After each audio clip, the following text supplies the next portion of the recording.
बिस्मिल्लाहिर्रहमानिर्रहीम। अस्सलामु अलैकुम नाजरीन, मेरा नाम इरफाक मीर है और आप मेरा ऑफिशियल यूट्यूब चैनल देख रहे हैं।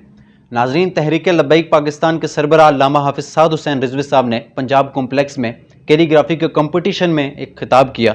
और इस खिताब ने कुफर के ऐवानों में हलचल मचा चुकी है और लिबरल्स की जितनी भी कुर्सियाँ थी उसमें हलचल मच चुकी है, क्योंकि ये बयान इस शिद्दत का था। अगर आप ये पूरा बयान सुने तो अल्लामा हाफिज़ खादिम हुसैन रिजवी का जो नक्शा था, जो जिस तरह उन्होंने इकबाल को पढ़ा था और उस तरीके से ही अल्लामा साद रिजवी साहब ने बयान किया है। और मैं कहूँगा कुछ सख्त अल्फाज भी उन्होंने इस्तेमाल किए हैं। जो जिहाद का जो कंसेप्ट था, जो गज़वात का जो कंसेप्ट अल्लामा इकबाल के शेरों में था, वो अल्लामा हाफिज़ खादिम हुसैन रिजवी के जो साहबजादे हैं अल्लामा साद रिजवी साहब, उन्होंने बयान किया है। और ये जो कैलीग्राफी का जो कंपटीशन था, कैलीग्राफी मीन्स जो पेंटिंग की जाती है, पेंटिंग से जो तस्वीरें बनाई जाती हैं, उसका एक कंपटीशन था और उसमें मुख्तलिफ़ किस्म के लोग मौजूद थे, स्टूडेंट्स थे, स्कॉलर्स थे, उनने इसमें हिस्सा लिया और फ़ीमेल्स भी जितने भी स्टूडेंट थे उनने भी हिस्सा लिया। फ़ीमेल्स और मेल्स जितने भी थे स्टूडेंट, उनके इसमें शिरकत हुई, उनने कंपटीशन में भरपूर हिस्सा लिया। और जितनी भी लड़कियां थी वहाँ पर, उन्होंने भी इस सारे कंपटीशन में जो तहरीक लब्बैक पाकिस्तान ने अपना नाम पैदा करके नाम से एक कैलीग्राफी के कंपटीशन रखा था, उसमें शिरकत की। और अल्लामा साद हुसैन रिजवी साहब का जो बयान था वो तकरीबन 45 मिनट और कुछ सेकंड पर मुश्तमिल था। और उसमें अल्लामा साद रिजवी साहब ने अल्लामा इकबाल के तकरीबन, मैं तो उसकी गिनती भी नहीं कर सका, इतने शेर पढ़े। अगर 42 मिनट उन्होंने तकरीर किया, 42 में से मैं आपको कहूँ कि 80% जो उनकी गुफ्तगू थी उसमें सिर्फ शेर ही थे अल्लामा इकबाल के, और बाकी उन्होंने कुछ उसकी वजाहत दी थी। और जो ये सारा उनका बयान था, पहली बार किसी एक लिबरल नाम दे दूँ इस स्टेज पर थे, जो मजहबी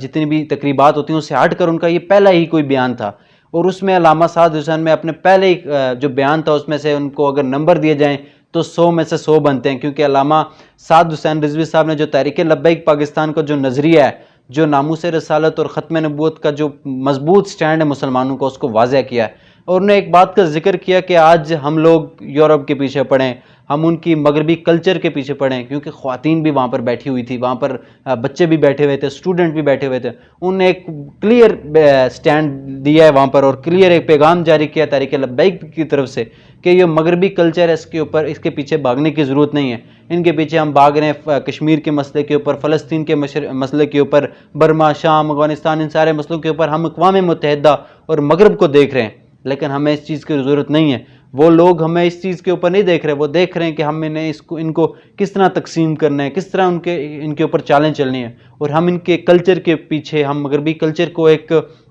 एक उनका जो औरतों के हवाले से कहा, ये हिजाब, ये पर्दा उतरवा कर एक मॉडर्निटी, यानी कि जो मॉडर्न दौर आ रहा है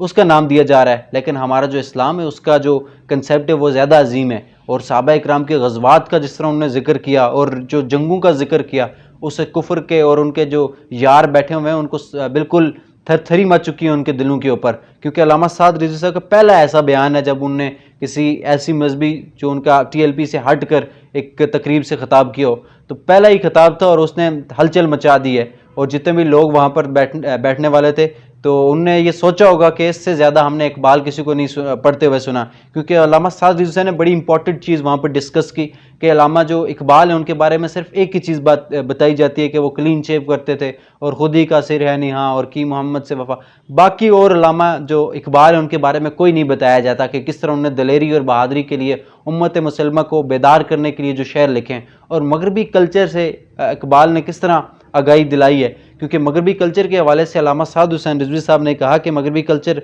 जो अपना जो कल्चर है, अपनी जो उनकी रिवायात हैं, उसको जो